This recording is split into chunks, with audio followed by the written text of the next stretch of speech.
Assalamualaikum warahmatullahi wabarakatuh. Sebelumnya, perkenalkan kami dari kelompok 6 akan mempresentasikan hasil kajian ulang kelompok kami terkait analisis korespondensi dengan judul penerapan analisis korespondensi pada bencana alam klimatologis di Pulau Jawa. Anggota kelompok kami yang pertama Nurul Afifah, kedua Safira Yudisya Faradila, ketiga Muhammad Fatguluda, keempat Fani Dwi Pratiwi, kelima Firdayanti Diah Permatasari, keenam Bagus Radidianiarto, ketujuh Anissa Laila Azhar.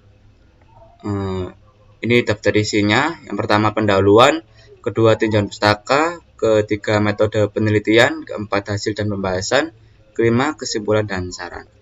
Yang pertama pendahuluannya, untuk pendahuluan latar belakang. Beberapa tahun belakangan ini di wilayah Indonesia telah terjadi bencana yang menyebabkan banyak korban dan kerusakan. Banyaknya bencana yang terjadi tidak terlepas dari faktor letak geografis bangsa Indonesia. Indonesia terletak pada pertemuan lempeng tektonik aktif, jalur pegunungan aktif, dan kawasan beriklim tropik, sehingga menjadikan sebagian wilayah yang rawan terhadap bencana alam. Menurut Media 2013, Indonesia memiliki sebaran gunung api yang aktif yang bisa menjadi salah satu penyebab bencana alam gunung meletus. Selain bencana gunung meletus, bencana lain yang sering terjadi adalah gempa bumi, tanah longsor, banjir, kebakaran hutan, puting beliung, tsunami, dan lainnya. Menurut Rosidia dan kawan-kawan pada tahun 2019, besarnya dampak yang diakibatkan oleh bencana alam perlu adanya penanggulangan bencana alam dengan menggunakan prinsip serta cara yang tepat dan cepat. Penanggulangan bencana alam juga harus menyeluruh, tidak hanya pada saat terjadi bencana, tetapi juga pencegahan sebelum terjadi bencana. Pencegahan ini bisa dilakukan mulai dari daerah yang paling rawan bencana alam. Untuk itu, diperlukan suatu metode statistika dalam mengidentifikasi daerah-daerah yang rawan terjadi bencana alam. Metode statistika yang dapat digunakan adalah analisis korespondensi.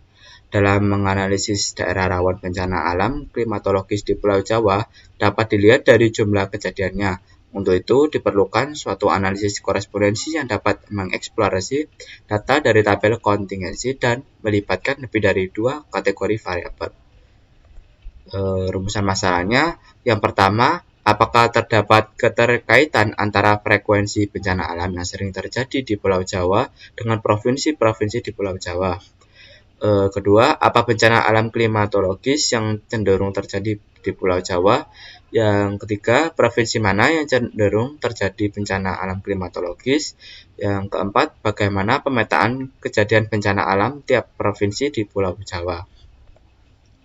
Tujuan penelitiannya yang pertama, menganalisis keterkaitan antara frekuensi bencana alam yang sering terjadi di Pulau Jawa dengan provinsi-provinsi di Pulau Jawa. Yang kedua, menganalisis bencana alam klimatologis yang cenderung terjadi di Pulau Jawa. Yang ketiga, menganalisis provinsi mana yang cenderung terjadi bencana alam klimatologis. Yang keempat, menganalisis pemetaan kejadian bencana alam tiap provinsi di Pulau Jawa. Manfaat penelitian yang pertama bagi pemerintah, ini memberikan gambaran kepada pemerintah mengenai pengaruh provinsi di Pulau Jawa dengan jumlah kejadian bencana alam klimatologis. Memberikan referensi bagi pemerintah dalam menanggulangi dan mencegah bencana alam terjadi. Kemudian yang kedua bagi mahasiswa dapat dijadikan sebagai pedoman dalam penelitian selanjutnya pada penelitian yang serupa. Baik, selanjutnya saya akan menjelaskan tentang bab 2 tinjauan pustaka.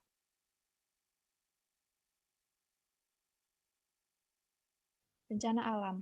Berdasarkan Undang-Undang Nomor 24 Tahun 2007, bencana adalah peristiwa atau rangkaian peristiwa yang mengancam dan mengganggu kehidupan dan penghidupan masyarakat yang disebabkan adanya faktor alam dan atau faktor non-alam maupun faktor manusia, sehingga dapat mengakibatkan timbulnya korban jiwa, kerusakan lingkungan sekitar, kerugian harta benda, dan dampak psikologis bagi korbannya. Bencana alam adalah bencana yang diakibatkan oleh peristiwa atau serangkaian peristiwa yang disebabkan oleh alam antara lain berupa gempa bumi, tsunami, gunung meletus, banjir, kekeringan, angin topan, dan tanah longsor. Selanjutnya, bencana alam klimatologis merupakan bencana alam yang disebabkan oleh faktor angin dan hujan. Contoh bencana alam klimatologis adalah banjir, badai, banjir bandang, angin puting beliung, kekeringan, dan kebakaran alam hutan yang bukan disebabkan oleh manusia. Gerakan tanah atau longsor termasuk juga bencana alam klimatologis karena meskipun pemicu utamanya adalah faktor klimatologis yaitu hujan, tetapi gejala awalnya dimulai dari kondisi geologis yaitu jenis dan karakteristik tanah serta batuan dan sebagainya. Selanjutnya adalah SPSS. SPSS adalah sebuah program komputer yang digunakan untuk menganalisis menggunakan metode statistika. SPSS dipublikasikan pada tahun 1968 oleh SPSS Inc. SPSS digunakan oleh peneliti pasar, peneliti kesehatan, perusahaan survei, pemerintah, peneliti pendidikan, organisasi pemasaran, dan sebagainya.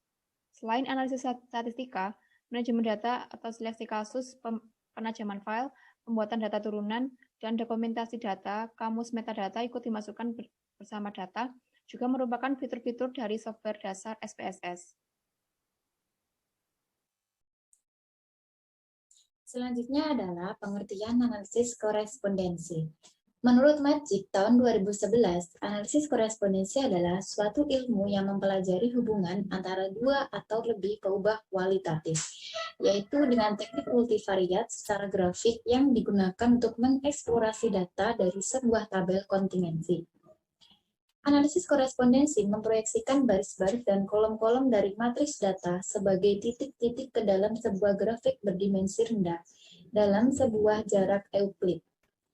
Analisis korespondensi sering digunakan untuk menetapkan kategori-kategori yang mirip dalam satu peubah, sehingga kategori-kategori tersebut dapat digabungkan menjadi satu kategori.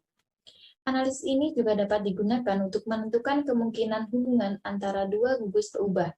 Analisis korespondensi tepat digunakan untuk data kategori.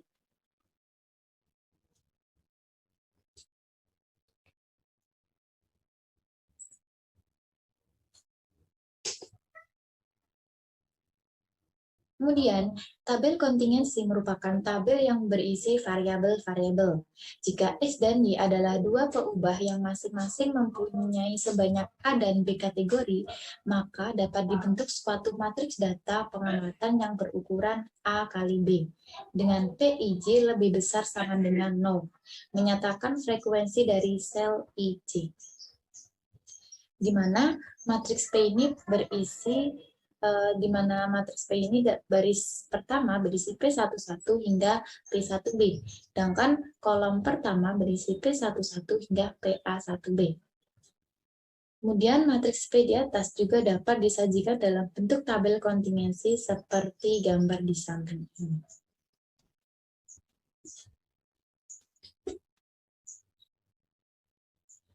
Untuk mengetahui ada tidaknya hubungan antara dua peubah kategori dalam tabel kontingensi dilakukan uji C-square atau uji kuadrat, di mana rumus untuk mencari uji C-square adalah sigma dimulai dari I sama dengan 1 hingga A, sigma J sama dengan 1 hingga B, di mana dalam kurung NIJ dikurangi EIJ kuadrat dikurang per EIJ, dengan EIJ merupakan NI dot dikali N dot J per N dot dot. Di mana NIJ merupakan banyaknya individu yang diamati pada baris ke I dan kolom ke J. Sedangkan EIJ merupakan banyaknya individu yang diharapkan pada baris ke I dan kolom ke J. Matriks kepadatan peluang P dapat dinyatakan sebagai berikut ini. Di mana P besar atau P bergaris tebal di sini merupakan rumus dari seper N kecil dikali N besar, di mana N besar ini berisi matriks.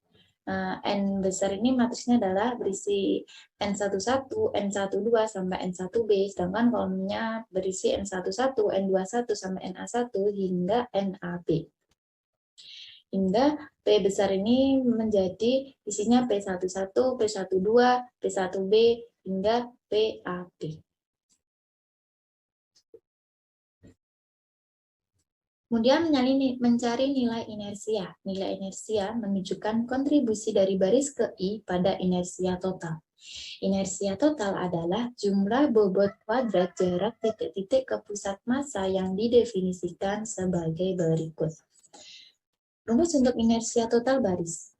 Inersia total baris dilambangkan menggunakan in dalam kurung A, di mana rumusnya sigma RI dot dikali RI dot min C transpose dikali inverse dari BC dikali RI dot min C, di mana isinya ini semua adalah matriks. Sedangkan inersia total kolom yang dilambangkan dengan in B, rumusnya adalah sigma C J dot dikali C J dot min R transpose dikali inverse dari DR dikali C J dot min R.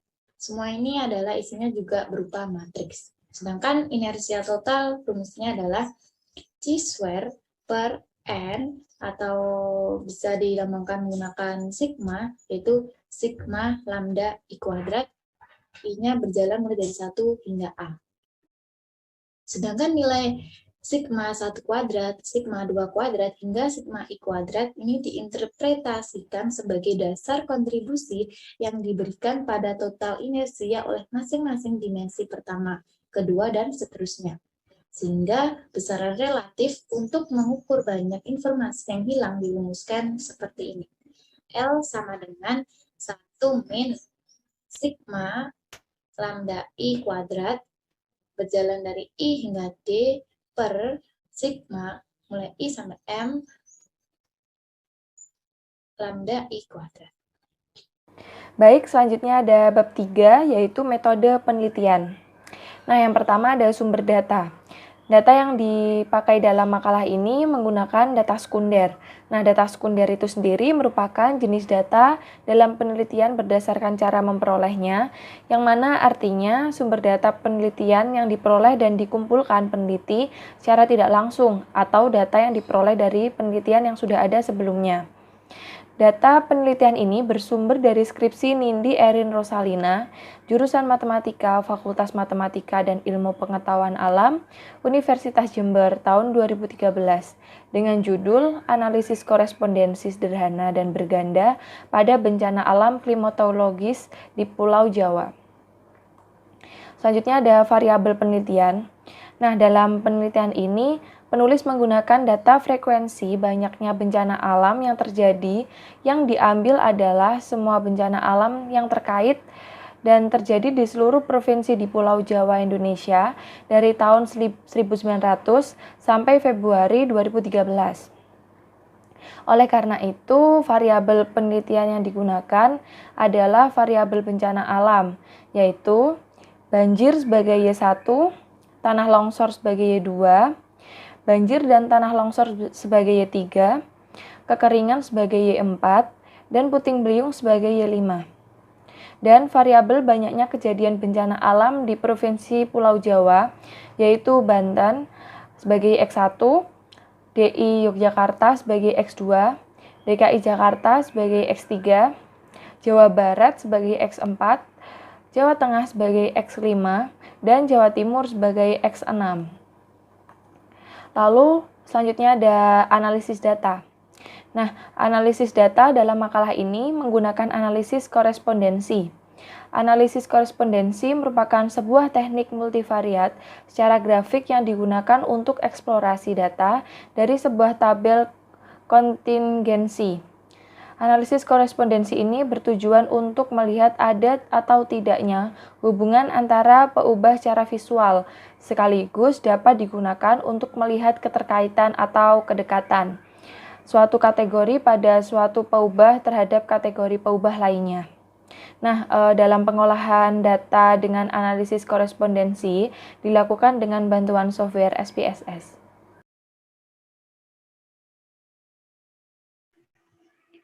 Yang selanjutnya adalah bab 4, hasil dan pembahasan. Yang pertama ada deskripsi data. Data yang digunakan adalah data sekunder tentang kebencanaan alam klimatologis di Pulau Jawa yang berasal dari skripsi Nindi Erin Rosalina pada tahun 2013 jurusan Matematika Universitas Jember. Lalu tabel 1 yaitu data frekuensi kejadian bencana alam klimatologis di Jawa dengan provinsi sebanyak 6 provinsi, ada Provinsi Banten, Daerah Istimewa Yogyakarta, DKI Jakarta, Jawa Barat, Jawa Tengah, dan Jawa Timur. Untuk bencana alamnya ada 5, bencana alam banjir, banjir dan tanah longsor, kekeringan, puting beliung, dan tanah longsor. Nah, untuk pengolahan data dengan analisis korespondensi sendiri ini dilakukan dengan bantuan software SPSS. Nah, analisis korespondensi ini dapat dilakukan setelah melakukan uji C-square. Untuk output-outputnya itu sebagai berikut, ada tabel case processing summary, dan ada cross tabulation. Nah, berdasarkan output di atas, pada tabel case processing summary, dapat dilihat jumlah instrumen data yang digunakan sebesar 3.511 data, dan dari data tersebut menunjukkan bahwa tidak ada data yang hilang, sehingga data yang dipakai sudah 100% valid. Hal itu juga terlihat pada kolom kevalidan data yang menunjukkan persentase 100%. Yang selanjutnya ada output chi-square test. Berdasarkan output tabel chi-square test di atas, dapat dilakukan pengujian hipotesis untuk menentukan ada tidaknya keterkaitan atau hubungan antara dua variabel dengan ketentuan hipotesis, yaitu sebagai berikut. Untuk H0-nya tidak terdapat hubungan antara frekuensi bencana alam yang sering terjadi di Pulau Jawa dengan provinsi-provinsi di Pulau Jawa. Untuk H1-nya terdapat hubungan antara frekuensi bencana alam yang sering terjadi di Pulau Jawa dengan provinsi-provinsi di Pulau Jawa. Untuk daerah kritisnya, yaitu H0 ditolak jika hasil p-value dari pengujian kurang dari alfa 5%. Nah, berdasarkan output tabel chi-square test di atas, didapat nilai p-value persen chi-square-nya sebesar 0, yang mana nilai tersebut kurang dari alfa 5%. Dengan demikian diputuskan bahwa pengujian menolak H0, sehingga dapat disimpulkan bahwa terdapat hubungan antara frekuensi bencana alam yang sering terjadi di Pulau Jawa dengan provinsi-provinsi di Pulau Jawa. Dengan kata lain, keterkaitan antara frekuensi bencana alam yang sering terjadi dengan provinsi yang ada di Pulau Jawa itu signifikan. Nah, setelah dilakukan uji kevalidan data, selanjutnya dilakukan uji korespondensi dengan penjelasan output, yaitu berdasarkan korespondens tabel, koresponden tabel, dan row profil. Untuk berdasarkan output dari tabel row profil, setiap data asli diboboti atau dibagi dengan jumlah masing-masing baris. Output tabel row profil ini dapat digunakan untuk mengetahui proporsi angka frekuensi kejadian 5 bencana alam berdasarkan ke 6 provinsi di Pulau Jawa. Berdasarkan output tabel row profil, provinsi berperan sebagai baris dan bencana alam berperan sebagai kolom. Sebagai contoh, proporsi bencana banjir yang terjadi di Banten diperoleh dari perhitungan jumlah kejadian bencana banjir di Banten sebesar 72 dibagi nilai aktif marginnya sebesar baris, yaitu sebesar 142, sehingga diperoleh proporsi frekuensi kejadian banjir di Banten yaitu sebesar 0,507. Begitupun dengan nilai-nilai proporsi dari kejadian bencana alam yang terjadi di provinsi-provinsi lain. Nah, berdasarkan dari output tabel, bencana alam yang sering terjadi di suatu provinsi dapat dilihat dari nilai proporsi yang lebih besar pada masing-masing baris. Berdasarkan tabel row profil dengan penjelasannya, yaitu pada baris 1, yaitu Provinsi Banten, memiliki nilai proporsi terbesar, yaitu proporsi kejadian bencana alam banjir, sebesar 0,507, sehingga bencana alam klimatologis yang cenderung atau sering terjadi di Provinsi Banten ini adalah bencana alam banjir. Pada baris 2, yaitu Provinsi DIY, memiliki nilai proporsi terbesar, yaitu proporsi kejadian bencana alam banjir dan kekeringan, yaitu sebesar 0,307, sehingga bencana alam klimatologis yang cenderung atau sering terjadi di Provinsi DIY ini adalah bencana alam banjir dan kekeringan. Pada baris 3, yaitu Provinsi DKI Jakarta, memiliki nilai proporsi terbesar, yaitu proporsi kejadian bencana alam banjir sebesar 0,904, sehingga bencana alam klimatologis yang cenderung atau sering terjadi di Provinsi DKI Jakarta ini adalah bencana alam banjir. Nah, untuk baris 4, yaitu Provinsi Jawa Barat, memiliki nilai proporsi terbesar, yaitu proporsi kejadian bencana alam tanah longsor sebesar 0,344, sehingga bencana alam klimatologis yang cenderung atau sering terjadi di Provinsi Jawa Barat ini adalah bencana alam tanah longsor. Untuk baris 5, provinsi Jawa Tengah memiliki nilai proporsi terbesar, yaitu proporsi kejadian bencana alam banjir sebesar 0,319. Kejadian bencana alam klimatologis yang sering atau cenderung terjadi di Provinsi Jawa Tengah ini adalah bencana alam banjir. Dan yang terakhir ada pada baris 6, yaitu Provinsi Jawa Timur, memiliki nilai proporsi terbesar, yaitu proporsi kejadian bencana alam banjir sebesar 0,509, sehingga bencana alam klimatologis yang cenderung atau sering terjadi di Provinsi Jawa Timur ini adalah bencana alam banjir. Dari penjelasan ke-6 baris di atas dapat kesimpulan bahwa untuk ke-6 provinsi, bencana alam klimatologis yang cenderung terjadi adalah bencana alam banjir. Hal itu juga ditunjukkan dari nilai mas terbesar adalah banjir, yaitu 0,373, yang menandakan bahwa banjir merupakan modus dari data.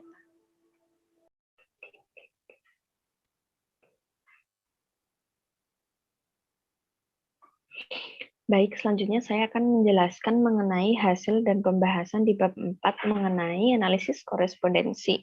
Untuk yang pertama, saya akan menjelaskan terkait output kolom profile. Berdasarkan output tabel kolom profile ini, setiap data asli diboboti atau dibagi dengan jumlah masing-masing kolom.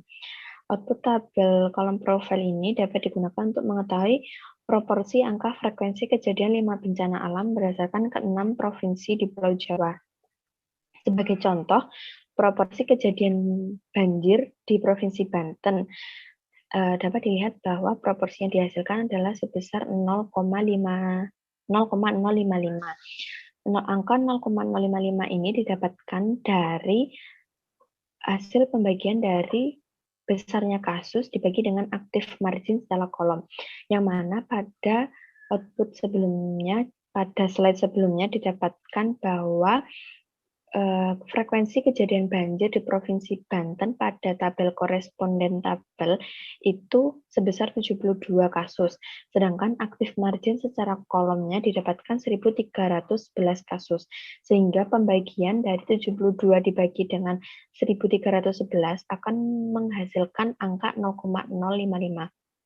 Inilah yang menjadi proporsi kejadian banjir di Provinsi Banten. Begitupun juga dengan perhitungan pada provinsi-provinsi lainnya.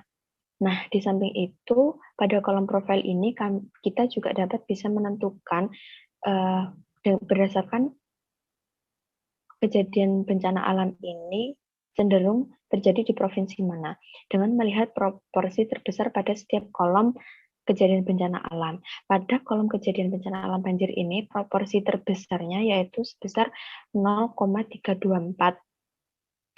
Yang mana hal ini menandakan bahwa kejadian banjir ini cenderung terjadi di Provinsi Jawa Tengah. Sedangkan untuk kolom paduan bencana alam banjir dan tanah longsor ini, nilai proporsi terbesarnya yaitu sebesar 0,397, yang mana dapat dikatakan bahwa paduan bencana alam banjir dan tanah longsor ini cenderung terjadi di Provinsi Jawa Barat. Kemudian untuk bencana alam kekeringan ini memiliki nilai proporsi sebesar yaitu 0,353. Hal ini menandakan bahwa kekeringan ini cenderung terjadi di Provinsi Jawa Tengah. Untuk puting beliung memiliki proporsi terbesar sebesar 0,455, menandakan juga bahwa puting beliung juga terjadi di Provinsi Jawa Tengah. Sedangkan untuk tanah longsor memiliki nilai proporsi terbesar sebesar 0,451, yang menandakan bahwa tanah longsor ini cenderung terjadi di Jawa Barat. Di samping itu, dari kolom nilai emas ini didapatkan nilai proporsi terbesar yaitu 0,38. Hal ini menandakan bahwa Jawa Tengah ini merupakan modus dari data. Kemudian, untuk output mengenai summary, berdasarkan output tabel summary di samping menggambarkan nilai eigenvalue untuk yang dapat dijelaskan oleh skor baris dan kolom. Pada tabel di samping, persentase proporsi yang menandakan bahwa 4 vektor pertama dari baris dan kolom mampu menjelaskan variabilitas data sebesar 100%.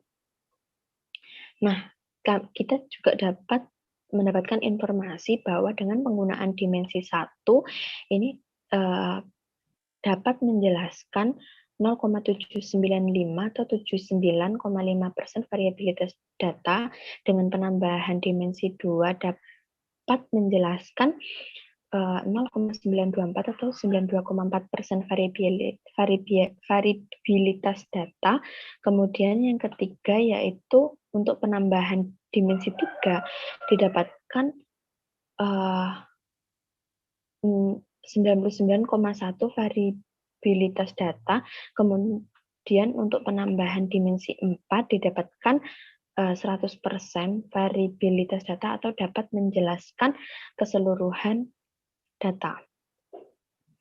Kemudian untuk output mengenai overview row points dan overview column points. Berdasarkan output tabel overview row dan column points, diperoleh informasi mengenai koefisien profil baris dan kolom, hasil penguraian, nilai singular teramat atau generalized singular value decomposition. Koefisien baris dan kolom ini digunakan untuk menggambarkan masing-masing kategori baris dan kolom pada ruang dimensi 2 atau dimensi rendah.